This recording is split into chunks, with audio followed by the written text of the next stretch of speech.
Qui veut du marketing? J'en ai plein à donner. Vu que c'est mon truc chéri, je vais tout marketer. Les slogans et les pubs, ça plane dans ma tête. Toi je peux pas rester sobre, faut que je fasse du bruit, ouais. Qui veut du marketing? J'en ai plein à donner. Prêt à tout pour briller, rien que pour marketer. Hello, bienvenue à tous dans cette nouvelle émission du podcast Futur Proche. Futur Proche, le podcast, vous savez, on aime bien régulièrement traiter du marketing à 360, marketing de la communication. Aujourd'hui, on va traiter d'un sujet qui est important pour moi, important pour tout le monde et qui est consubstantiel de pas mal de choses qu'on traite et qu'on gère aujourd'hui dans nos métiers au quotidien. C'est les rapports entre IA et créativité. Est-ce que les nouveaux outils sont venus bouleverser? Donc, il y a 2 ans, on était tous dans le même débat qui était est-ce que l'IA va remplacer les créatifs? Aujourd'hui, on a la réponse, ou en tout cas un début de réponse, c'est que l'IA n'a pas vraiment remplacé des créatifs, mais par contre, elle a soit automatisé, soit optimisé la manière de travailler, ou soit elle a rendu plus accessible ce qu'on considérait comme étant une qualité correcte. Donc en fait, cette IA générative a démocratisé pas mal la production avec une vitesse sans précédent, beaucoup plus que même tout ce que les outils informatiques ont pu créer par le passé. Aujourd'hui, un prompt bien écrit ou des outils bien maîtrisés, ça peut créer en 3 heures ce qu'on pouvait mettre 3 jours ou une semaine à faire auparavant. Alors, ça, c'est mon analyse à moi, on verra si des experts me disent la même chose. En tout cas, c'est une sorte de révolution d'accès, c'est une sorte de petite bombe à retardement parce qu'en fait, le sujet aujourd'hui, c'est plus vraiment est-ce que l'IA va remplacer les créatifs? Mais c'est vraiment, parce que ce débat-là, quelque part, il est un peu dépassé. Le vrai sujet, c'est quand produire ne coûte presque plus rien ou beaucoup moins qu'avant, forcément, la production perd sa valeur. Et donc, où est-ce qu'on gagne, en fait? C'est-à-dire que l'IA a automatisé ce qu'on considérait comme étant de la créa 5, 6, 7 sur 10, ou le propre, tout ce qui était pas mal, en fait. Mais du coup, aujourd'hui, produire du pas mal, c'est beaucoup plus facile pour tout le monde. Alors, qu'est-ce qui émerge de tout ça? Comment on est créatif autrement? Comment on continue à engager des audiences et à engager des cibles et avec ce nivellement et cette moyennisation? Voilà, ce renversement de modèle, en fait, à la fois pour les agences, pour les marques, pour les pros du marketing et de la com, c'est tout ça dont on va parler aujourd'hui avec mes 3 invités. Et je suis ravi d'accueillir dans cet épisode Élodie Pomeranc, Head of Stratégie chez Dagobert. Salut Élodie. Salut. Merci beaucoup pour l'invitation. Je t'en prie, merci à toi, grand plaisir. On a aussi le plaisir d'être avec Jonathan Gilbert, cofondateur et CEO de D3. Salut Jonathan. Enchanté, salut. 3e invité, Jean Allary, directeur du planning strat et partenaire chez Artefact. Salut Jean. Salut à tous, content d'être là aussi. Merci d'être là. Alors Jean, on se retrouve parce qu'on a participé déjà ensemble à une table ronde lors du Network Effect la fin janvier. Et, c'est un peu en prolongement de cet événement qu'on a fait il y a 2 mois où je me suis dit qu'on aimerait bien aller plus loin et approfondir la discussion avec d'autres professionnels du métier de l'expertise. C'est ce qu'on va faire aujourd'hui dans cet épisode. Donc l'idée, vous avez compris, c'est pas de refaire le débat l'IA c'est bien, c'est mal pour la création.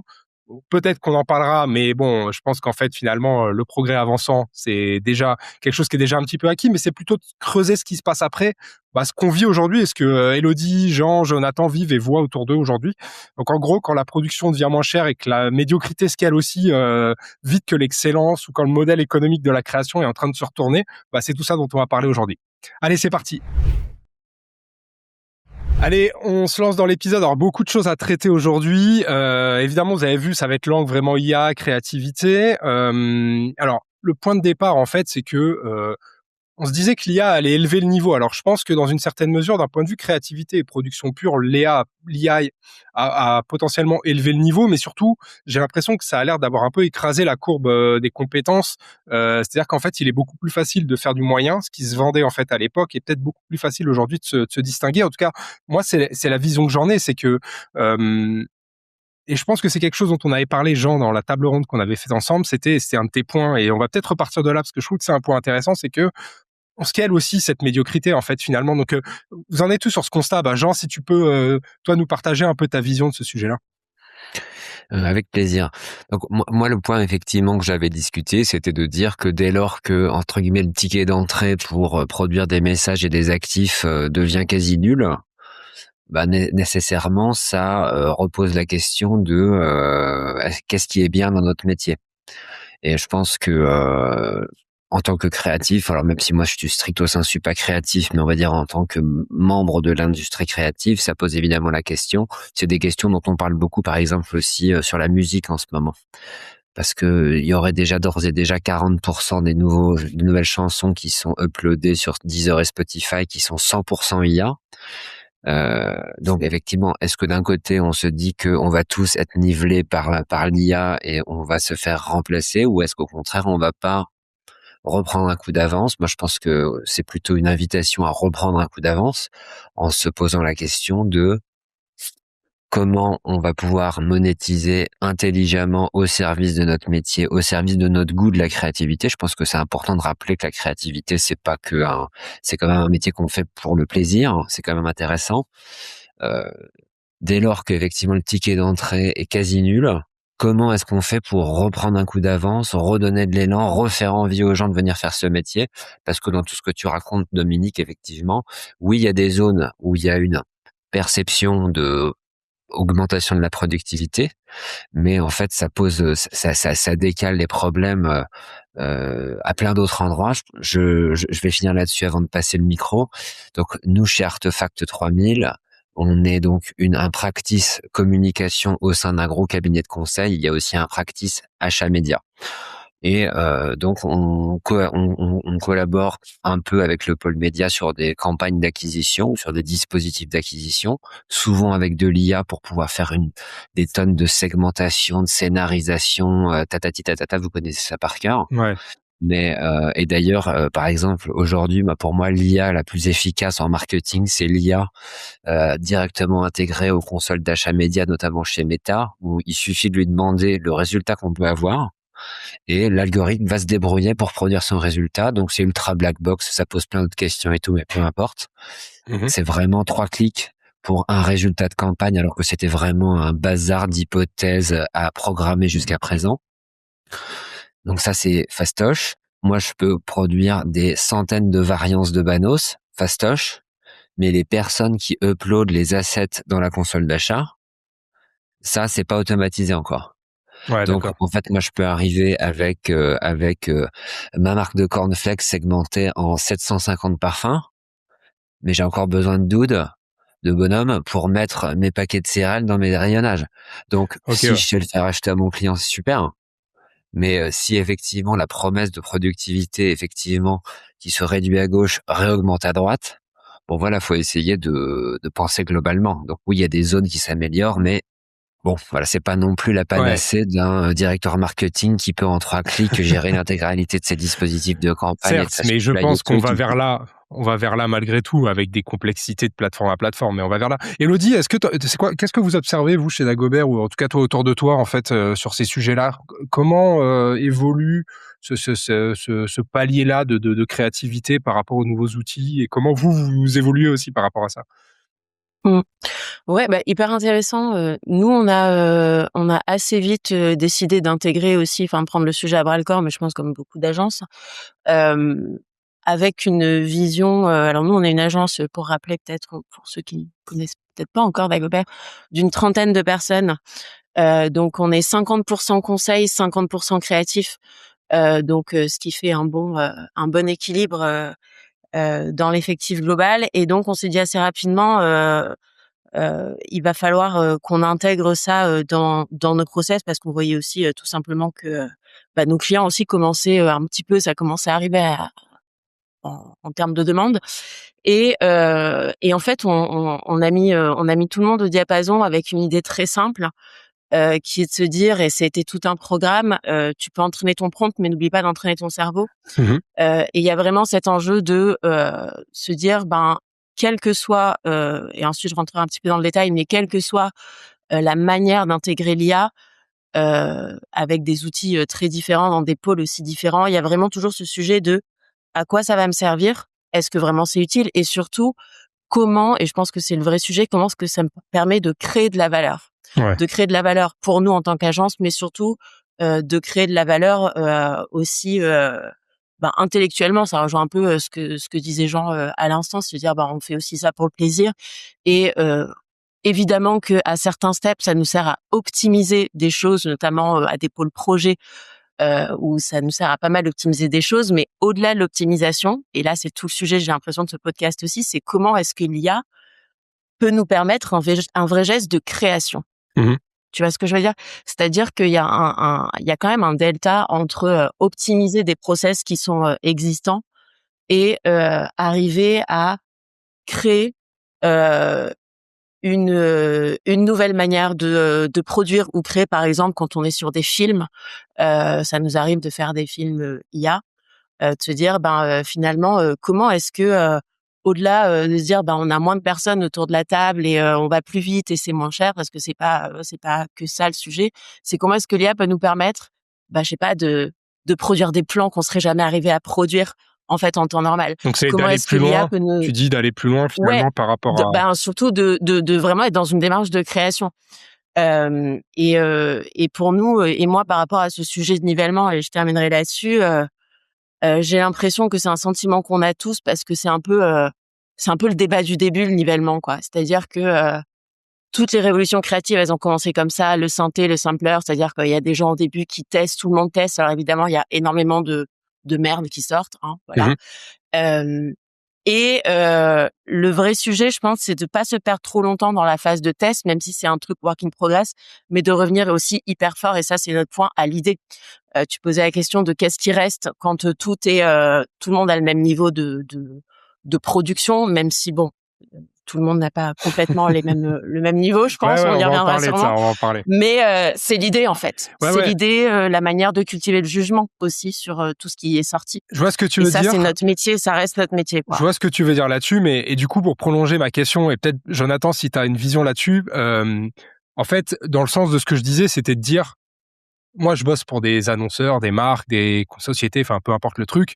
Le réflexe partout, c'est de dire, du coup, vu que c'est facile de faire du correct, ça va nous coûter beaucoup moins cher, ça va prendre beaucoup moins de temps et ça va prendre beaucoup moins de temps de cerveau de tout le monde de faire ça. Let's do it si ça marche, en fait. Tu vois, c'est-à-dire qu'en fait, il y a la tendance humaine à la copie qui est juste une tendance naturelle parce que ça va plus vite, ça coûte moins cher. Donc, Jonathan, chez vous, où c'est presque l'inverse, en fait, des trois, vous l'avez monté presque à l'inverse de ça, finalement.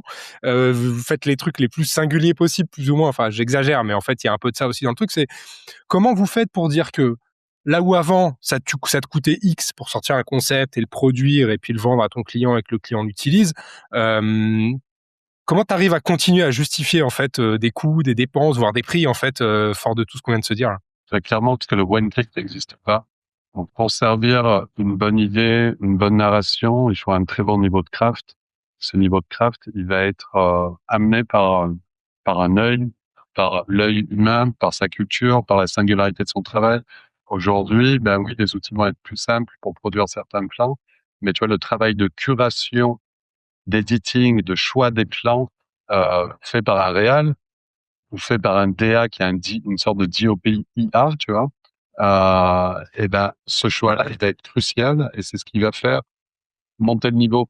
Le réel, il va avoir forcément tous les choix, vont être humains et le réel va faire un travail de chef d'orchestre comme il faisait avant, sauf qu'il aura une équipe technique de post-prod, d'IA makers, et il n'aura pas une équipe de prod sur un plateau classique. Donc en fait, le choix, il est toujours très vivant. Au service de la créa, au service de la narration, et c'est vrai que aujourd'hui, ce qui se passe, ce qu'on constate nous, c'est que moi j'ai le cas des photographes devenir des réals, ils ont pu un peu réaliser leur rêve. J'ai vu des archis devenir construire des mondes un peu irréalisables. J'ai vu des graphistes devenir enfin photographes. J'ai vu des talents vraiment émerger. Et je trouve que les bons talents, en fait, ceux qui avaient une singularité, un œil, sont devenus des super talents. Par contre, ceux qui étaient un peu moyens, c'est sûr que pour eux, c'est plus dur parce qu'ils font ce qu'on appelle un petit peu du AI. Et donc, du coup, c'est plus dur pour eux. Donc, il y a toujours cette question de nivellement. Mais pour moi, en fait, on va monter en niveau, forcément. Et je pense que c'est hyper intéressant et je pense que c'est un antidote, en fait. Il y a, malgré tout ce qu'on entend, on entend via Slack, etc. Et je pense qu'il y a peut nous sauver de la stupidité des réseaux. Quand on voit les réseaux sociaux qui sont hyper polarisés, grosso modo, toutes ces plateformes sociales nous divisent. On le voit bien avec Trump, on le voit bien en politique, où c'est encore plus percutant. L'IA bien exécutée, bien produit avec une belle idée, ça va, je pense, être un antidote à cette polarisation hyper Mhm. extrême et on va pouvoir créer du contenu de meilleure qualité et qui Ouais. va plus intéresser notre cible, qui va être plus touchante, plus émotionnante. Donc, à nous, humains, d'utiliser ces outils pour ramener de la valeur dans nos comptes. Et donc, sur ces transformations-là, en fait, ce qui m'intéresse chez vous trois, c'est qu'est-ce que ça a changé, en fait, au quotidien? Alors, Élodie a commencé un petit peu à en parler, mais dans la manière de bosser ou dans les profils avec qui vous bossez ou j'en sais rien. Est-ce qu'il y a eu des coups de stress aussi à des moments? Je sais pas, Jean, chez vous, par exemple, là, sur ce que tu gères, toi, aujourd'hui. Est-ce qu'il y a eu des coups de stress, tu vois, qui ont été vus ou pas? Ou est-ce qu'en fait, très vite, tout le monde s'est mis... Parce que j'ai eu la discussion avec un collègue qui bosse dans une grosse agence, bref, plutôt SEO, acquisition et tout, et qui me disait que vraiment, les gens avec qui il bossait étaient plus ou moins répartis en deux camps, en fait, des pros, des comptes, enfin... Et il me dit, il y avait même pas un biais générationnel. Il me dit, c'est juste les gens sont comme ça, peu importe leur âge, quoi. Vous avez constaté des trucs comme ça? Et donc ça, c'est la première question. La deuxième question, qu'est-ce que ça a impliqué dans le changement dans votre manière de bosser? Alors oui, je pense que je mentirais s'il n'y a pas quand même eu des moments où on s'est dit bon sang, c'est vrai que ça marche quand même très vite, très fort, très facilement, etc. Bon, ensuite, nous, notre métier en tant que vendeur de conseils, c'est pas de diminuer le PIB de la société et puis partir à la pêche le mardi après-midi. Ah bon? Donc, au risque de vous décevoir, moi, les gains de productivité, je vais quand même essayer de les monétiser. Et mon métier, c'est de vendre du temps passé. Donc, au-delà de la qualité des produits qui sortent et tout, mon métier, c'est quand même de biller des personnes. Une fois qu'on s'est dit ça, il se trouve que la chance qu'on a, c'est que Artefact, c'est une société qui a été fondée par des ingénieurs. Donc, bosser avec des ingénieurs, c'est garantir un quasi systématisme de très grand optimisme par rapport aux nouvelles technologies. C'est probablement ça qui change par rapport au fait d'avoir travaillé dans des agences entre guillemets plus classiques où la culture était plus construite autour de la créativité et du produit créatif. Nous, on a des gens qui s'intéressent aux moyens et pas aux fins. Et c'est assez étonnant parce que, in fine, tout les excite. Et entre guillemets, qu'on livre des ponts, des campagnes ou des smart grids, eux, ils prennent autant de plaisir à travailler. Donc, ça crée un biais culturel qui est quand même plutôt positif, plutôt enthousiasmant. Et donc, je pense que ça déteint quand même globalement sur la manière de travailler. Et de manière générale, la plupart des gens aujourd'hui, même si quand même on force quand même tout le monde à être formé sur les sujets d'IA. Ça entre dans les évaluations de fin d'année désormais, etc. On n'en est pas non plus à calculer les tokens cramés par personne pour filer des bonus, mais les banques d'affaires font ça quand même. C'est important d'avoir ça en tête. Je savais pas. D'ailleurs, il y a des sanctions boursières. Ouais, il y a des sanctions boursières qui sont calculées sur ces indicateurs. Nous, on a mis en place un peu des formations, mais le travail, c'est plutôt d'essayer de créer un climat enthousiasmant pour pas que les gens se sentent pris dans des phares de bagnole en se disant si dans 6 mois je suis pas formé, je suis foutu. Parce que ça, enfin, après, là-dessus, il y a quand même eu un peu cet impact, j'imagine, au début dans vos boîtes respectives. Ouais, mais où ça a été diffus en fait, et ça va.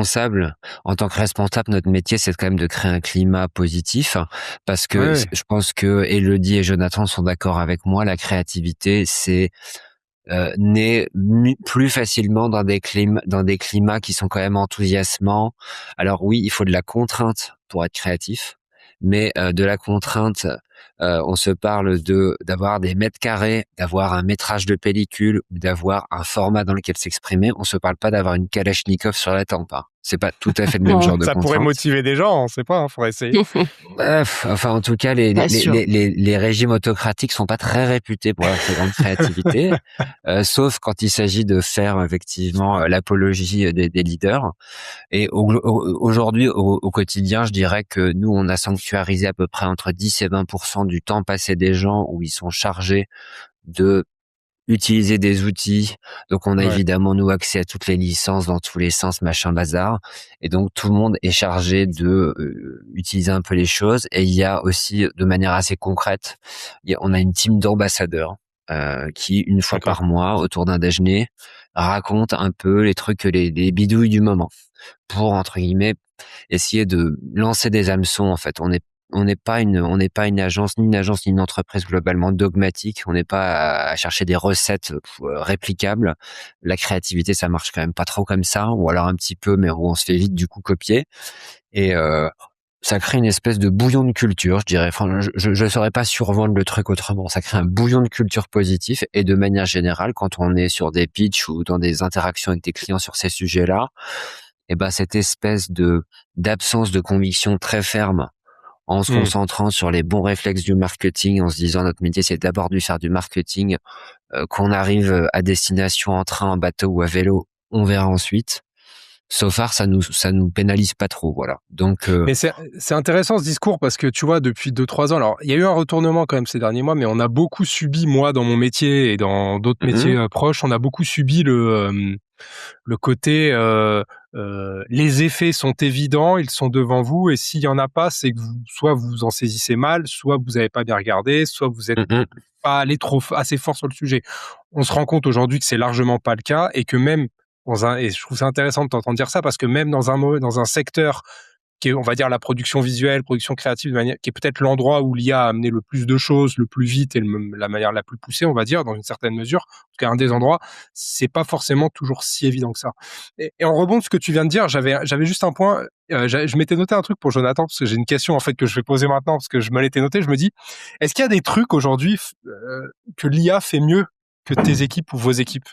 Est-ce qu'il y a des choses, tu vois, où tu te dis, là, on a vraiment fait un truc qu'on n'aurait pas pu faire, même avec du temps et de l'argent auparavant? Est-ce qu'il y a des choses, au-delà d'inventer des plans, comme disait Elodie, ou sur le dernier film dont on parlait juste avant d'enregistrer, mais que vous avez fait là, pour Détroit, bon, évidemment, tu pouvais pas mettre un cow-boy sur un robot qui court. Mais hormis ce genre de truc, est-ce qu'il y a des choses en fait que l'IA fait mieux que tes équipes aujourd'hui? Ce qu'elle fait de mieux, c'est compliqué à dire parce que pour nous, en fait, c'est l'important.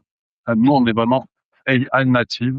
Donc, du coup, nos convictions, c'est de ne pas en avoir. On est assez agnostique.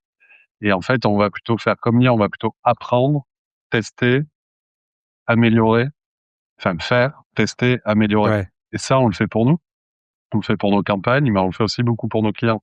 Quand nos clients arrivent aujourd'hui, on crée beaucoup de content factory avec des asset lists assez longues pour nos clients. Ils arrivent avec leurs prérequis en nous disant souvent, voici le hero film. Maintenant, il faut décliner ça pour les réseaux. Voici l'asset list. Donc, on amène de la créativité et de la prod assez facilement. Mais par contre, on leur dit toujours, allons-y, testons. Et par contre, en année 2 ou 6 mois plus tard, la setlist, elle va certainement complètement changer en fonction des data et des KPI qu'on va prendre. Et ça, au moins, on n'a pas de conviction. Faisons, on teste, et après, on améliore jusqu'à être bien performant. Et ça, et les annonceurs, ils sont en phase avec cette manière d'approcher le truc? Alors, certains groupes sont complètement en phase. D'autres groupes qui ont des logiques marché ont du mal à récolter un petit peu de data média par marché. Tu vois, certaines marques internationales, c'est le cas. Mais généralement, c'est la bonne manière de fonctionner, en fait. Et avant, c'est ce qui se faisait. On faisait de l'A/B testing, etc. Maintenant, on peut faire de l'AZ testing. Ce que j'appelle AZ testing, c'est qu'on peut tester d'autant plus de choses. Et on peut personnaliser, alors, aujourd'hui par marché, demain par audience, après par média. Et je pense qu'après-demain, on va pouvoir personnaliser par personae avec des campagnes vraiment très, très ciblées. Et moi, j'ai une vision, c'est quelqu'un arrive dans un magasin demain, imagine, il arrive dans une salle un peu VIP chez Vuitton ou dans une maison de luxe, et il aura une campagne qui est dédiée à lui, quasiment créée en temps réel. Ça, l'expérience, elle peut être assez incroyable. Ouais. On n'y est clairement pas aujourd'hui, mais demain, on va tendre vers des choses hyper personnalisées comme ça. Je pense que la RGPD nous empêchera de faire ça avant même qu'on ait la capacité à le faire, mais peut-être que ça pourra arriver d'une autre manière un jour, sans aucun doute. Si je reviens sur ma question, Elodie, concernant ce que ça a changé, est-ce que vous, sur la partie créative là, de l'agence, on pourra parler après du côté conseil aussi qui m'intéresse aussi, mais sur la partie créative, pareil, est-ce que ça a changé un peu, je sais pas, vos manières de travailler, les séquences, l'équipement, comment ça a bouleversé un peu ces carrément. choses-là? Ouais, alors je sais pas si ça a bouleversé les choses parce que je trouve ta toute première question intéressante de dire finalement quel est l'effet qu'il y a eu. Est-ce qu'il y a eu un effet de panique? Est-ce que d'un coup, moi je dirais qu'il n'y a pas eu un effet de panique, mais que ça a remis un cran d'exigence assez fort qu'il y avait déjà à la création. de se dire ouais super, tu peux sortir des trucs très vite, mais en fait est-ce que c'est assez bien, est-ce que c'est bien crafté, est-ce que c'est juste, est-ce que c'est et je pense que ça nos clients apprécient aussi, c'est-à-dire que nous pour le coup on est vraiment dans le conseil et la création et l'un ne va pas sans l'autre, pour être tout à fait honnête. Donc il y a pas eu de panique, mais il y a eu vraiment cet effort d'exigence de dire bah non, ça va pas plus vite parce que quand tu veux un résultat assez bon, bah il faut aller un peu plus loin. Ensuite, pour revenir à ta question, ce que ça a changé clairement. Alors, je vais parler pour la création. Bah, ça change des choses évidemment parce que tout simplement, tu fais reposer sur 1 ou 2 personnes ce que 10 personnes géraient avant. Je parle typiquement de la prod d'un film. Donc, ouais, évidemment que ça change des choses et que tu as l'émulation, une collaboration qui est plus du tout la même et que ça nous amène aussi, mais ça, c'est assez intéressant aussi, ça nous amène à challenger un peu les setups dans lesquels on travaille, c'est-à-dire que à partir du moment où tu as une personne qui doit avoir un point de vue sur le réal, le chef-op, le stylisme, etc., comment est-ce que elle arrive à collaborer un peu différemment avec les équipes. Je me rappelle sur une prod Orange pour la Cannes, on avait un film, on s'est retrouvés avec on a un super motion qui digue tous ces sujets-là depuis des années et qui est au top. Et sinon le mouvement de lèvres il est pas assez bien, etc. On s'est retrouvés à filmer 4 personnes avec des mouvements de lèvres pour pouvoir les plugger, pour pouvoir être sûr que l'illusion soit là. Ouais.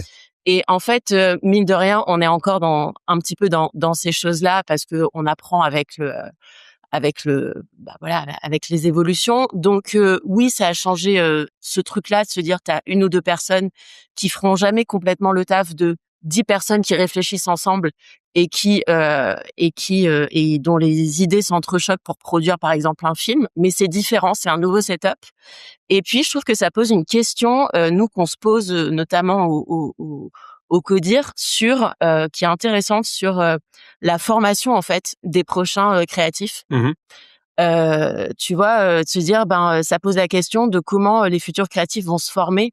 Est-ce que tu vois, tu débarques aujourd'hui, tu veux être créatif en agence.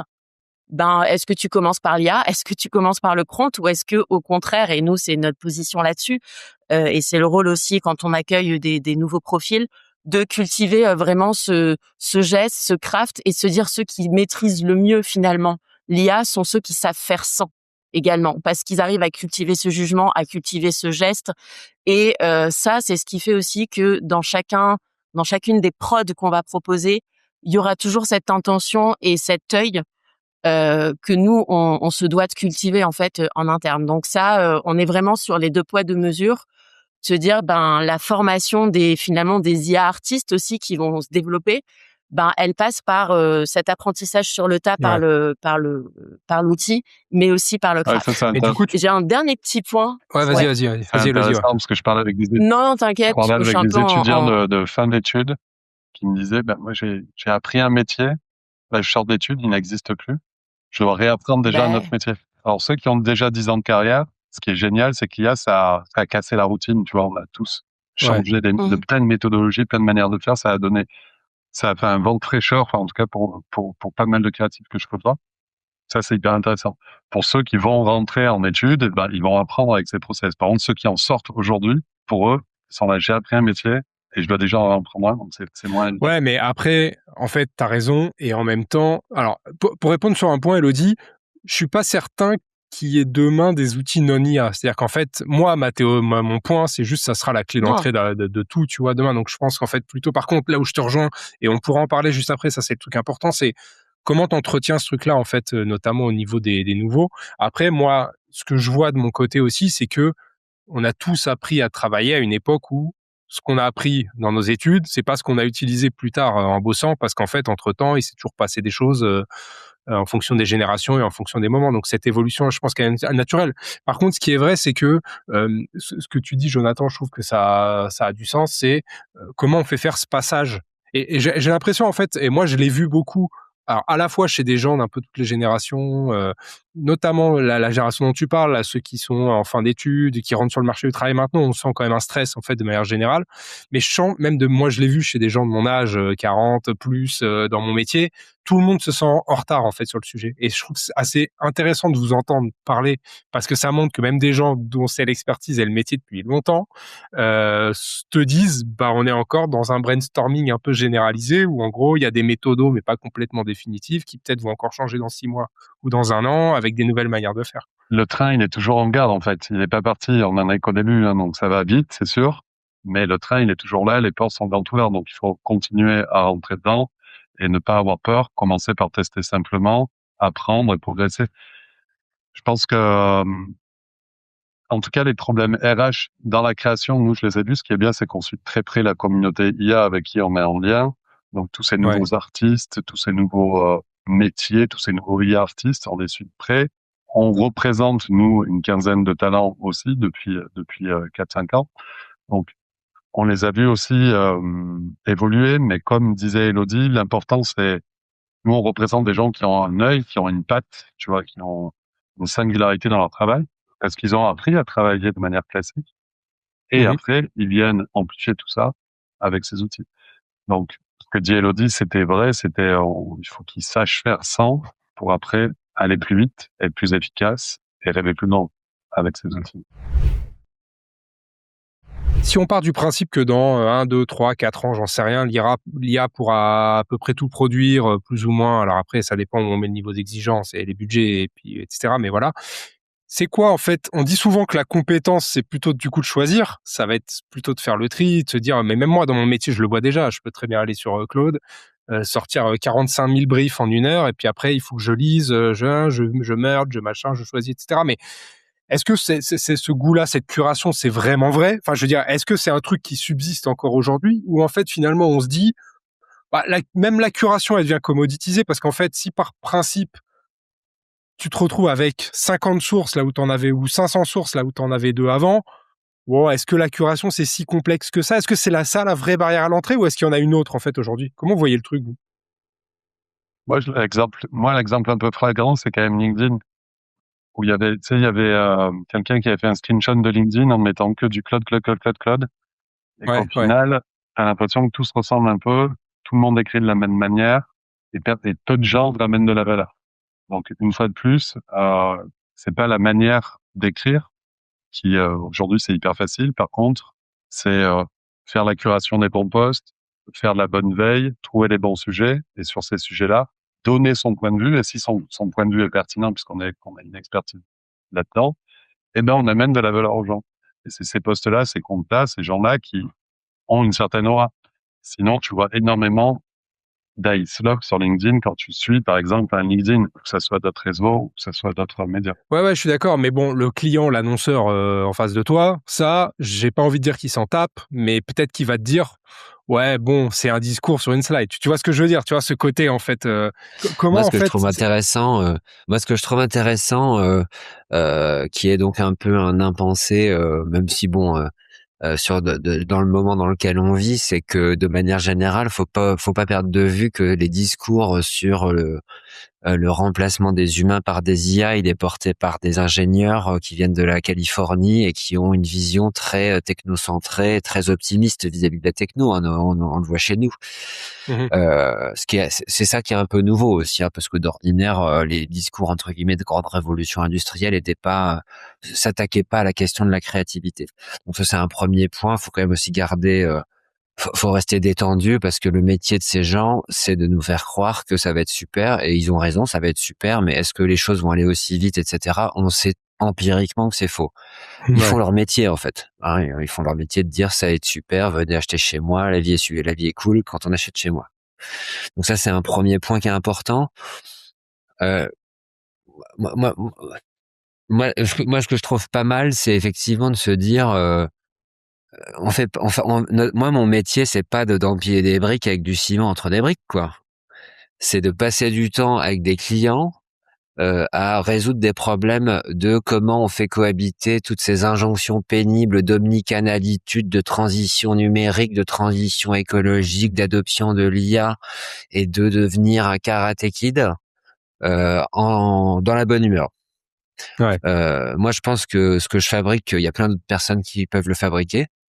Par contre, la manière de le fabriquer et les bonnes barres qu'on se tape en tournage ou en réunion ou au quotidien dans les emails, ça, moi, en tout cas, je pense que ça a de la valeur. Et c'est pour ça qu'il y a des clients, des annonceurs qui sont historiquement depuis des dizaines d'années dans des agences. C'est pour ça que il y a des marques qui sont encore qui réussissent à rester très au-dessus de la moyenne parce qu'en fait, elles sont pas fabriquées moins cher et vendues plus cher. C'est juste qu'il y a une histoire de savoir-faire, de relations clients derrière. Dans le B2B, il y a un gros sujet de relations clients. Et en fait, c'est un atout qui est pas facile à copier. Et je pense qu'il y a plein de gens qui savent très bien faire ce métier. C'est aussi pour ça que moi je trouve que parfois il faut faire confiance à la capacité de l'humain à choisir des humains. Parce que bien sûr que McDonald's, Burger King ou je sais pas quoi, ils pourraient dire des tas d'autres trucs. Mais la réalité, c'est ils sont contents de bosser avec Buzzman, ils sont contents de bosser avec DDB ou TBWA, ils sont contents de collaborer avec des agences ou des prestataires extérieurs, des fournisseurs avec qui ils passent des moments fun. Donc évidemment qu'à la fin, on va trouver des solutions pour fabriquer des maisons moins chères. Mais le temps, entre guillemets, moi je trouve qu'au contraire, j'ai l'impression que là, il y a tellement de nouvelles manières, tellement de nouveaux trucs, tellement de nouvelles cases à cocher pour un CMO que en fait autant être bien accompagné pour faire tous ces changements pas fastoche, voilà. Et même pire, moi ça m'arrive souvent de dire à des clients, écoutez, je sais pas le faire, par contre on va trouver ensemble la manière la moins inintelligente et la moins désagréable de le faire parce qu'en vrai la personne n'a de conviction sur un truc qui est sorti il y a 3 semaines. Mais c'est assez marrant et c'est assez vrai. Un des trucs que je ressens le plus, c'est le besoin d'être accompagné en fait, et même si a fortiori parce que personne a la baguette magique.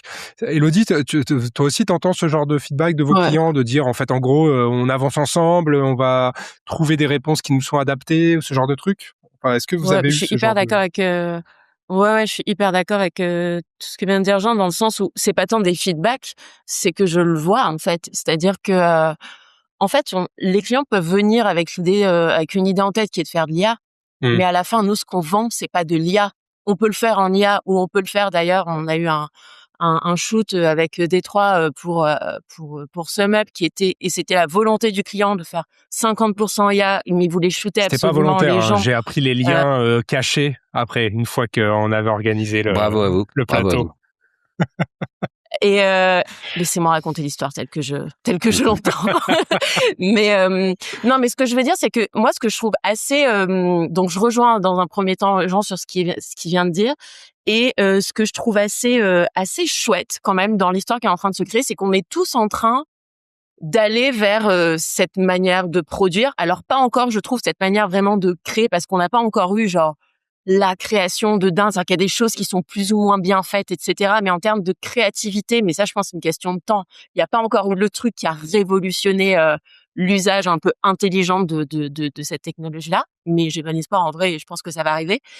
Mais je trouve que les clients sont quand même assez à l'écoute et justement eux-mêmes anticipent un petit peu les biais qu'il peut y avoir là-dedans. C'est-à-dire qu'ils savent qu'ils doivent y passer, ils savent l'intérêt, mais ils nous disent voilà, on a besoin de votre conseil aussi. Et nous, typiquement, tu vois, ce que j'ai pas dit tout à l'heure, mais je pense que c'est un vrai point, en tout cas dans notre histoire. Et là, je prêche un peu pour ma paroisse, mais c'est que ça nous a fait, moi, l'arrivée de l'IA, ça nous a fait remonter hyper fort sur le terrain. D'accord. C'est-à-dire que j'ai jamais fait autant, et c'était vraiment un move que moi je voulais faire, c'est de se dire ok, si l'IA peut me permettre de gagner du temps sur certaines tâches de recherche un peu lourdes, comment est-ce que ça peut me faire gagner du temps sur le terrain, refaire du terrain? Mais attends, mais en fait, ça fait des années que plus personne ne passe du temps sur le terrain. Tu veux dire quoi, terrain? Tu veux dire aller voir les gens? Terrain, c'est-à-dire aller voir. Nous, quand on reçoit un brief, par exemple, moi, je dois m'intéresser à de la biologie médicale comme à un nouveau territoire, comme à des couches culottes. Enfin, tu vois, si tu veux, il faut à un moment donné plonger dans des univers et chez des clients, surtout dans une culture d'entreprise. Ouais. Et ça, souvent, avant, ce qu'on faisait souvent, quand on avait le temps, entre guillemets, c'est qu'on avait des terrains. C'est-à-dire qu'on allait chez les clients parfois 1 jour, 2 jours, 3 jours, etc. Mais plus personne, et on faisait notre exploratoire, si tu veux. Et ça, c'est quelque chose qui s'est complètement perdu parce que accélération. Et finalement, l'arrivée de l'IA, moi, m'a permis de remonter très fort et sur le relationnel client, comme disait Jean, et sur le terrain. Et en fait, ce terrain, il permet quoi? il permet d'aller choper exactement ce que tu ne verras jamais dans aucun site, marqué sur aucun site, qui ne remontera jamais sur dans aucun LLM, quoi. Ouais. Donc ça, pour le coup, ça a renforcé vraiment la partie très stratégique, en tout cas dans la méthodo, dans ce que l'on vend aussi à nos clients. Et ça, c'est quelque chose qui est hyper apprécié. Autant ils se disent, OK, on peut peut-être gagner du temps et de l'argent aussi sur des prods, mais en fait, la dimension conseil et on va chercher à vous connaître, on va aller sur le terrain et on va aller choper, parce que c'est ça qui nous permet ensuite d'avoir la bête d'idée, en fait. Ouais, bien sûr. Et cette partie-là, la réinvestir, ça a été pour nous game changing. L'arrivée de l'IA nous a vraiment permis de réaxer de la méthodo sur du terrain, et ça, les clients en sont friands, quoi. Ouais. Et c'est chouette. Et je trouve que c'est un très bon signe, en fait, un très bon signal, quoi. Totalement raccord. Ouais, J'avais j'attends. lu un livre sur comment optimiser le gain d'appel d'offres, et il disait, dans une appel d'offres, il faut qu'il y ait de l'humour. Donc, si c'est pas naturel, vous le préparez. Et donc, c'est un peu ce que rejoint Jean, même si c'est un petit peu de la manipulation de ce qu'a raconté cet auteur. Ouais. C'est hyper important. Nous, en tout cas, en étant une maison de production née native IA, spécialisée dans l'IA, vu que c'est des nouveaux workflows, on est obligé de faire d'autant plus de pédagogie et d'accompagner d'autant plus nos clients. Ce qui est génial aussi avec l'IA, c'est que ça permet très clairement de comprendre les enjeux, les problématiques, leur positionnement, leur ADN, dans quel marché ils évoluent. Et donc, vu qu'on arrive à comprendre plus rapidement tout ça, on peut s'acculturer plus rapidement et passer dans un relationnel plus empathique, plus bienveillant. Et on arrive à s'acculturer des maisons sans outrepasser un brand book ou autre. Donc, en amplifiant le relationnel. Donc, mine de rien, ça améliore les rapports, ça amplifie les rapports directs, francs et cool, j'ai envie de dire. Et un peu moins de parties et un peu moins de slides stratégiques. C'est ça que permet aussi de dire. Et d'ailleurs, vous, dans votre segment, vous bossez beaucoup avec du luxe, pas que, mais pas mal dans votre approche. C'était quoi la perception du secteur sur ces nouvelles technos-là, ces nouveaux outils? Parce qu'il y a quand même, je sais pas, j'imagine un positionnement un petit peu différent que dans d'autres secteurs économiques par rapport à, je sais pas comment je dirais. Remarque, non, j'allais dire ça, et en même temps, c'est peut-être un des endroits où il y a eu le plus de retouches finalement par le passé avec du Photoshop ou je ne sais quoi. C'est juste la next gen de ça. Mais non, est-ce qu'il n'y avait pas une volonté d'authenticité de certaines de ces marques qui ont dû se dire, en fait, le luxe, c'est de la rareté, et de la rareté, il faut que ça reste quelque chose de vrai ou d'authentique et pas forcément un truc transformé. Enfin, est-ce qu'il y a eu cette approche-là ou pas du tout? C'était pas des choses auxquelles tu t'es confronté? Alors, ça dépend des groupes. Il y a des groupes qui sont très optimistes. Il y en a, c'est des no-go. Il y en a qui vont à tâtons. Je parle des grands groupes de luxe français. Il y en a, c'est des no-go forcément, mais les groupes qu'on a accompagnés, au final, eux, l'important, c'est la qualité du craft. Un humain aux commandes, toujours. Et après, ce qui est bien, c'est que ça permet, sur des assets de seconde zone, d'avoir un niveau d'exigence et de qualité qu'ils ne pouvaient pas se permettre. Donc, en fait, on arrive à augmenter le niveau global. Tout ce qui est hero campagne, grosse campagne, des gros prints internationaux, etc., ils sont toujours traités de manière classique. Par contre, sur tous les assets social, digital, retail, eh ben, on arrive à avoir ce niveau de qualité d'une grosse campagne pour des médias plus bas, on va dire. Et après, les maisons de luxe, par contre, ce qu'elles demandent, c'est pas dans notre manière de communiquer, pas du quiet luxury, mais c'est du invisible luxury. Ils veulent pas spécialement qu'on communique, ou elles ne communiquent pas sur le fait que ça soit fait en IA. En fait, pour elles, c'est de la création augmentée, que ce soit fait en IA, en 3D, en shoot, en ce qu'on veut. Elles s'en fichent. Mais pour pas se faire critiquer, eh ben, elles préfèrent rester très discrètes. Ouais, mais il y aurait pu y avoir le réflexe inverse de justement refuser ça et de dire, tu vois ce que je veux dire, c'est qu'en fait, dans mon esprit, ce positionnement-là, c'est un positionnement de volume, et le volume, c'est rarement compatible avec un positionnement luxe dans une certaine mesure, tu vois. Ouais, mais moi, ça, je suis pas d'accord, parce que nous, on se dit qu'on arrive à faire de la production de masse en gardant un niveau de qualité artisanale. Ça, c'est une des promesses de nos content factory, qu'on appelle d'ailleurs pas nous des content factory, plutôt des manufactures. Dominique, toi, t'as un peu un discours dans l'absolu. Tu vois, tu dis ouais, faut faire de l'IA ou les marques vont faire de l'IA, mais en fait, il y a pas de très grands sauts vers le full IA. C'est-à-dire que ce que raconte Jonathan, moi ce que je vois aussi, c'est que là où effectivement il y avait des environnements où on pensait qu'il fallait, on avait une vision du craft à peu près absolument sacralisée.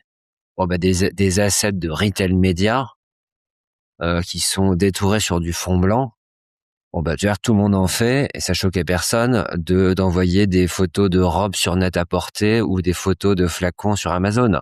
Donc améliorer ces actifs-là qui sont en fait quand même vus par des tonnes de personnes à haute fréquence et tout, ça fait monter le niveau moyen, c'est ce que raconte Jonathan. Et c'est vrai que personne se dit c'est une hérésie de faire de l'IA sur des assets de retail média, tant précédemment c'était assez moyen et ça choquait personne. En fait, c'est parce qu'il y avait des Non, bien espèces de sûr, bonnes mais pratiques. moi, je suis certain que dans les années qui viennent, il va y avoir des marques qui vont se développer là-dessus, comme des marques qui ont développé dans je sais pas, dans la food. Il y a eu des nouvelles pratiques. Ouais, bien sûr, comme le fait maison en restauration ou Voilà, en bien fait, si tu sûr. veux, chaque révolution génère en fait des comportements qui sont pas des comportements anti, qui sont plutôt en fait connectés aux attentes des gens. Et d'ailleurs, je pense que quand on regarde les études sur le sujet, je pense que tu vas dans la rue et tu demandes à des consommateurs, il y en a aucun qui va dire ah bah ouais, j'adore savoir que tout ce que je vois a été pas juste retouché comme c'était le cas depuis 20 ans, mais en fait a été inventé, voire même créé par aucun être humain à 80%. Tu vois, c'est-à-dire qu'en fait que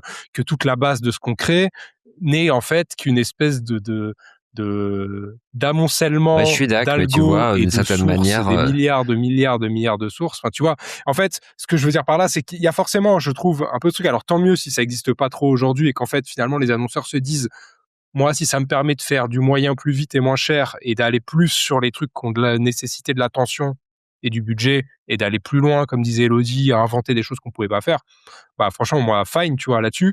Mais j'anticipe quand même ce genre de débat-là qui, à mon avis, va sortir au moment où les gens vont se rendre compte de ce qu'on peut faire avec les outils avec lesquels vous travaillez, quoi. Ce qui est aussi très peu connu, en fait, Il y a en plusieurs réalité. choses. Nous, on a accompagné la maison Tétager qui a un univers très Dalides.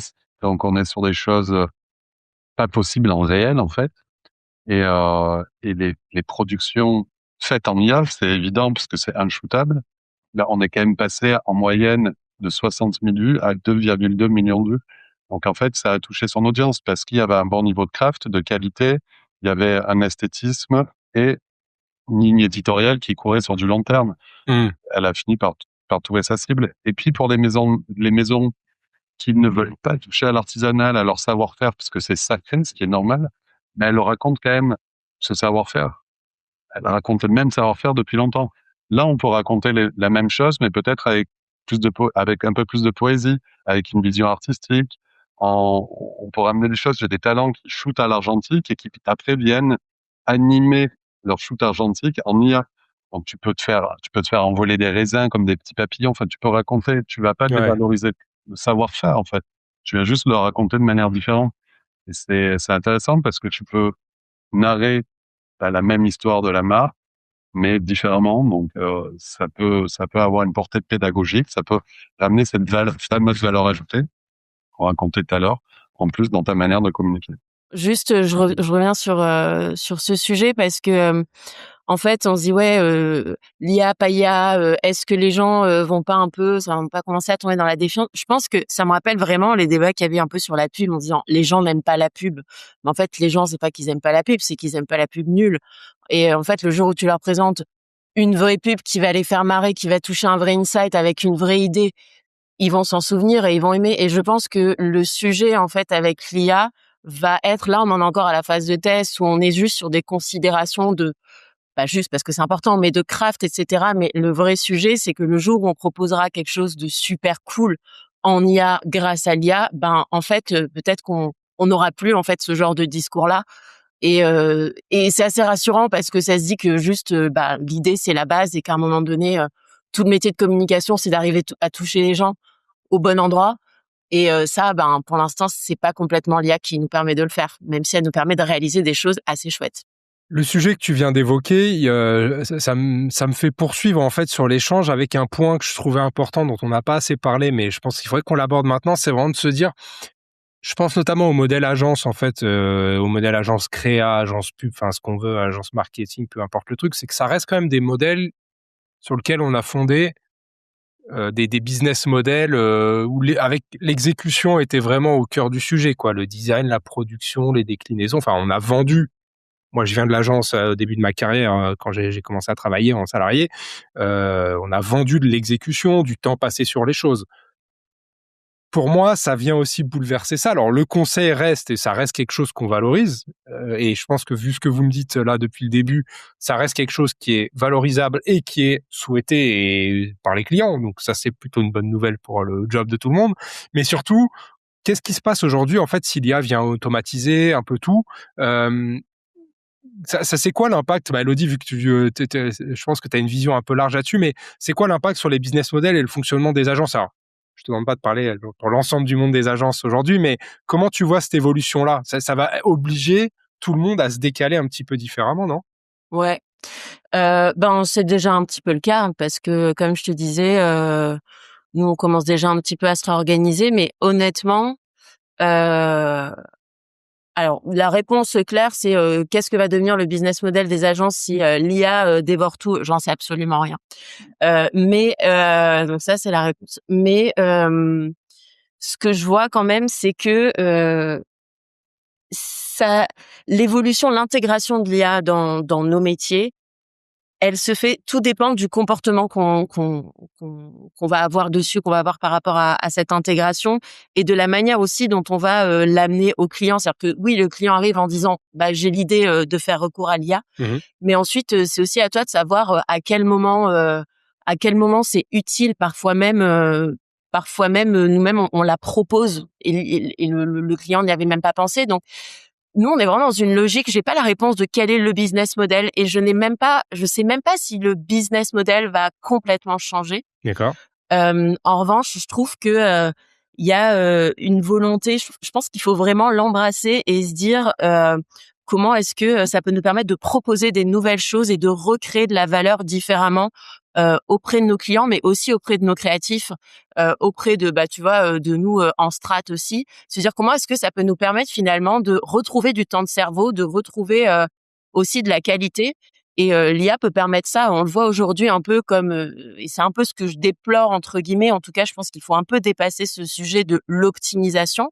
C'est comment est-ce que l'optimisation peut nous permettre de retrouver du plaisir et de retrouver de la valeur dans ce qu'on propose. Et ça, c'est tout le business model d'une agence que de savoir est-ce qu'on va peut-être plus proposer de conseils, est-ce que on va développer des pôles un petit peu plus spécifiques sur de la prod en interne ou pas. On n'est pas du tout encore dans ces sujets-là, mais en vrai, c'est des évolutions. Et tu vois, typiquement, je trouve que alors, c'est pas le modèle évident par rapport aux agences, mais Ikea, je sais pas si vous avez vu passer ce sujet-là, là. Ouais. Ikea qui avait en gros un plan de licenciement de 8500 emplois parce que leur service après-vente, leur service client a été complètement automatisé par l'IA.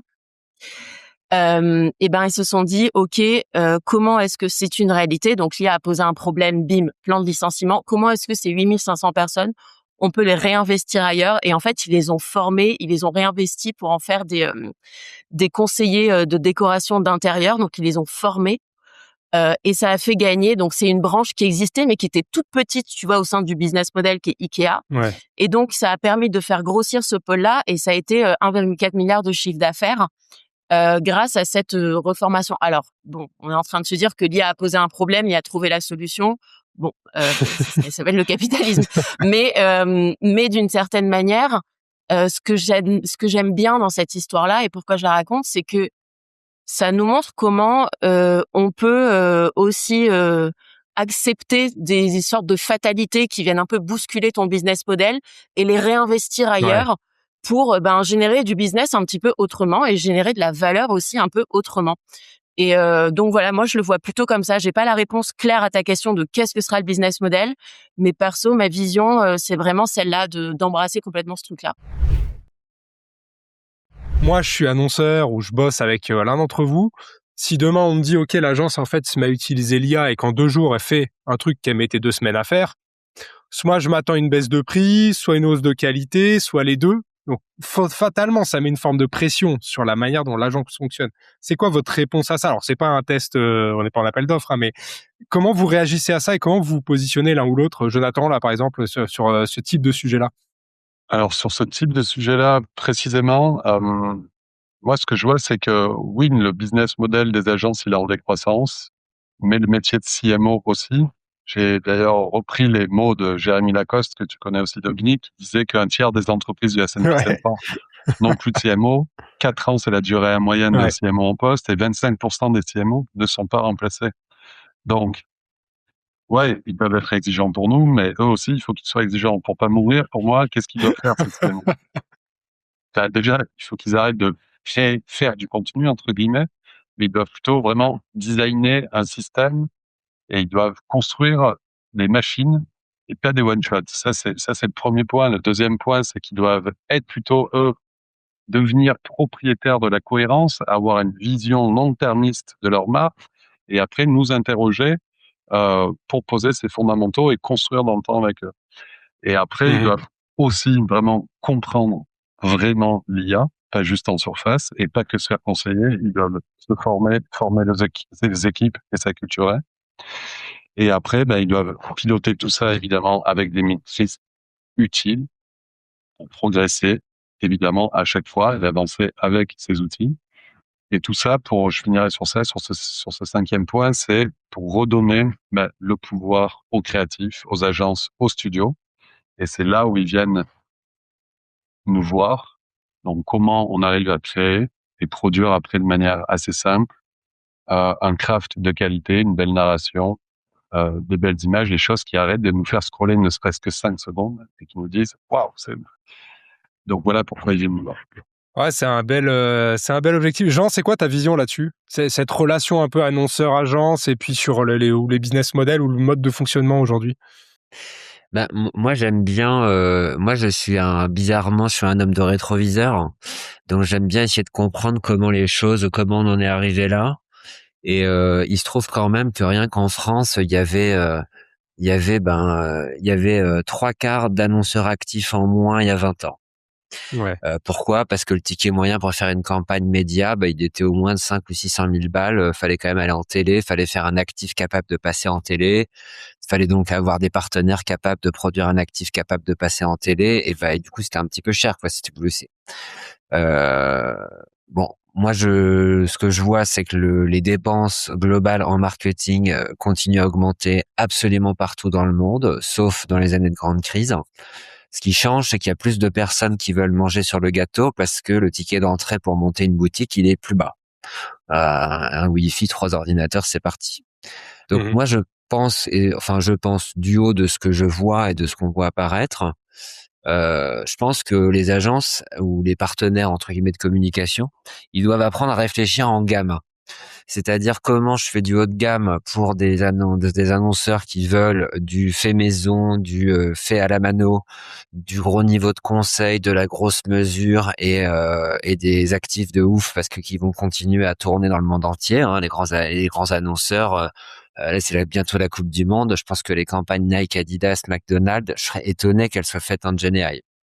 Ouais. Ensuite, il y a probablement aussi donc une offre entre guillemets average, mais qui est entre guillemets ce qu'on savait historiquement faire, même encore que.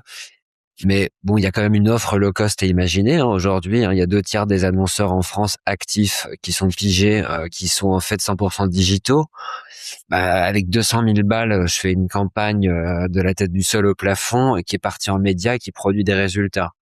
Ouais. Avec 200 000 balles, effectivement, la qualité d'accompagnement d'une agence va pas être la même. Donc, je pense qu'il y a une offre à imaginer de ce type-là. Donc, on va jamais appeler ça du low cost parce que c'est dégradant et puis ça fait pas envie. Mais on va plutôt se dire effectivement une offre un petit peu plus light, un peu plus maligne, un peu plus droit au but. Et puis, moi, ce que je commence à voir et ce que je commence à vendre, et je dis ça vraiment sans arrière-pensée parce que je pense pas que je dégrade quoi que ce soit, c'est que moi, j'ai des fronts en self-service maintenant. C'est-à-dire que j'ai une offre de sandwich sur l'étagère pour les gens qui préfèrent bouffer en station-service. Et ça fonctionne comment du coup? Enfin, comment ça... Eh ben, c'est simple. Globalement, je suis briefé sur j'aimerais avoir un outil qui me permet de faire mes déclits ou mes bazars sur tel ou tel type de sujet dans tel ou tel type de pays, sur tel ou tel type d'asset. Je développe un outil, il y a un fixe fee d'entrée pour l'outil. Derrière, je vends du coût d'usage. Alors, c'est pas facturé au token, mais c'est facturé au forfait, au nombre d'entrées, etc. Classique, hein, c'est un modèle SaaS de base. D'accord. Et les gens, ils sont contents. Et d'une année sur l'autre ou d'un mois sur l'autre, ils vont me dire, tiens, est-ce que tu pourrais pas nous permettre de faire ce type de version, ce type de machin, ce type de bidule? Bon, ça, c'est du modèle économique de software pur. Mais bon, entre guillemets, c'est pas complètement invraisemblable, c'est pas sorcier à comprendre. C'est juste un petit shift à faire pour se dire qu'effectivement, on va livrer aux gens la capacité à se débrouiller eux-mêmes sur certains types d'actifs. Moi, les produits que je vends comme ça, c'est souvent quand même plutôt sur de la banose de bas de funnel, comme on dit. C'est pas encore sur des gros hero campaigns et tout. Mais bon, ça, effectivement, je pense qu'il y a des agences, des grandes agences de très grande tradition créative. Si elles voyaient ça, je pense qu'elles me pèteraient la gueule. Bon, c'est comme ça, en Et fait. en même temps, ouais, voilà. En même et en temps, même temps, ça a toujours été même le format le modèle économique. C'est juste qu'il a été poussé en effet d'un cran avec l'IA, mais ça a toujours été le modèle économique d'agence même très créative que d'avoir cette espèce de roulement de prod de contenu avec ensuite des hero campaigns, comme tu dis, mais c'est voilà, c'est de la même intéressant, je manière trouve, que de t'entendre là-dessus. Ouais. les Ikea n'a pas fait disparaître les meubles de meilleure qualité. La Ford T a pas fait disparaître les voitures de luxe. En fait, le vrai sujet, c'est quelle part de marché on réussit à capturer. Est-ce qu'on réussit à déployer notre expertise sur le haut de gamme et sur le bas de gamme? Est-ce qu'on réussit effectivement à développer notre savoir-faire, notre capacité de conseil sur d'autres manières de vendre les actifs de notre métier. Moi, je trouve ça incroyable, en fait, parce que présenté comme ça, on peut dire, ah, c'est de la merde et tout. Bon, en fait, moi, tant qu'il y a des gens qui trouvent que c'est de la merde, je suis super content, parce que ça fait des concurrents en moins, hein. Donc, j'ai plutôt tendance à les encourager, à trouver que la vie, c'est de la merde, parce qu'il y a déjà beaucoup de concurrence, il y a beaucoup de gens qui sont accoudés au bar. S'il peut y en avoir un ou deux en moins pour attraper son verre plus vite, j'achète. Hein. J'avais une dernière question pour vous là-dessus. C'était, fort de tout ce qu'on s'est dit là, c'est quoi le premier truc que vous conseilleriez dans l'époque où on est actuel à un responsable marketing, CMO, Head of Market, ce qu'on veut, peu importe le nom.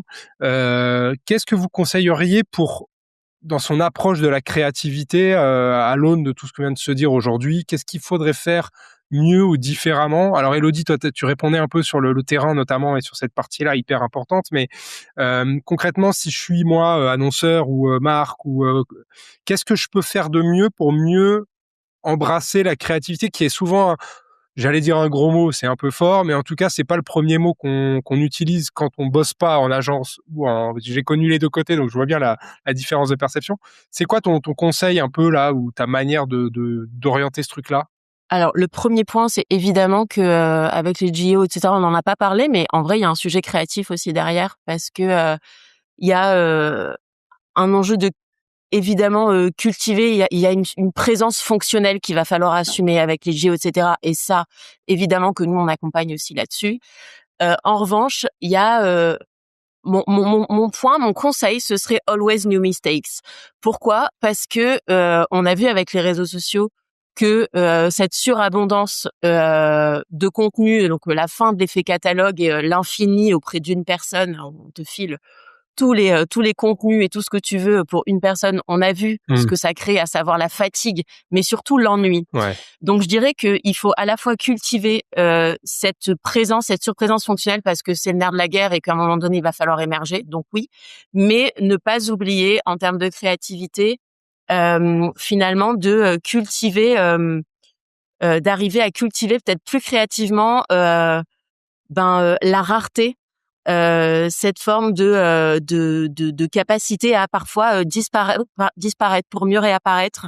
Et donc, je dirais que la créativité, au-delà de est-ce que c'est de l'IA, c'est pas de l'IA, je pense que c'est ce double jeu qui va se jouer, de se dire être présent de manière fonctionnelle tout le temps, Ouais. mais aussi arriver à créer et à développer son propre rythme de communication et sa propre manière de d'exister finalement, parce que il va falloir, je pense que les gens vont s'ennuyer aussi et vont un peu rage quit à un moment donné.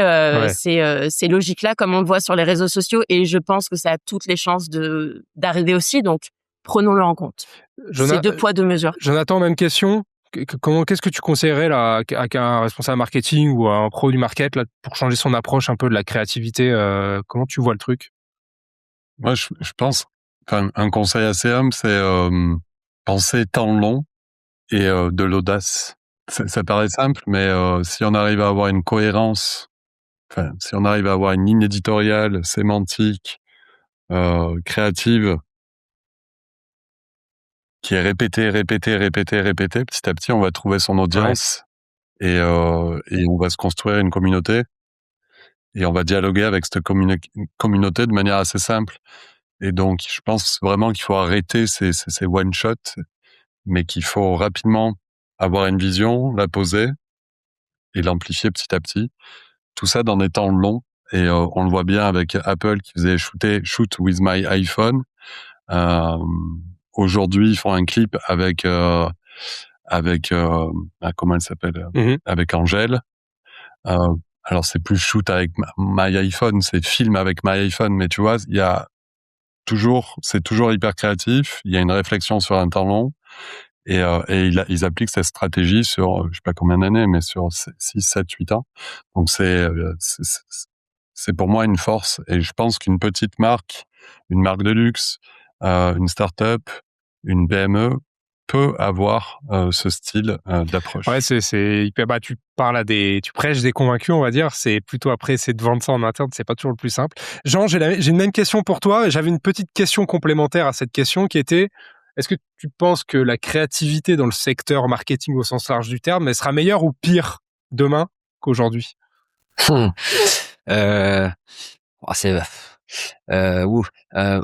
j'étais en train de réfléchir à un truc un peu étonnant à dire. Alors effectivement, j'avais des réflexes métiers, etc. Non, moi quand même. Alors je vais pas faire une réponse, pertinente. Je vais faire une réponse personnelle. Moi, je pense que le sujet clé, c'est le recrutement. Voilà. Dans un monde où tout se transforme et où en fait on cherche des partenaires avec qui passer la tempête, qui est d'ailleurs pensé déjà que la tempête, il y en aura toutes les 5 minutes là maintenant. Autant le faire en bonne compagnie. Et donc moi je trouve que travailler avec des gens balèzes, intelligents, humbles, smart, qui savent se remettre en question, qui réfléchissent pas en recettes, que ce soit pour recruter moi avec les gens autour de moi, ou que ce soit même pour choisir son agence, en fait ça me semble être le prérequis pour faire du travail intéressant. Parce que finalement, un bon travail avec un client, c'est un dialogue qui se met en place sur effectivement la capacité à le faire aller à des endroits qu'il n'aurait pas imaginé. Je pense qu'il y a des gens immensément forts qui sont capables de faire acheter des trucs extraordinaires à des annonceurs, mais ils sont trop rares pour que ça puisse être répliqué souvent. Donc ou en tout cas, c'est pas la vision que j'ai de moi-même. Je pense qu'effectivement, je me sens plus dans la gaussienne, on va dire. Donc j'aurais tendance à me dire qu'effectivement, quitte à bosser des 10 à 12 heures par jour, autant le faire avec des gens rigolos, quoi, et inspirants et rigolos.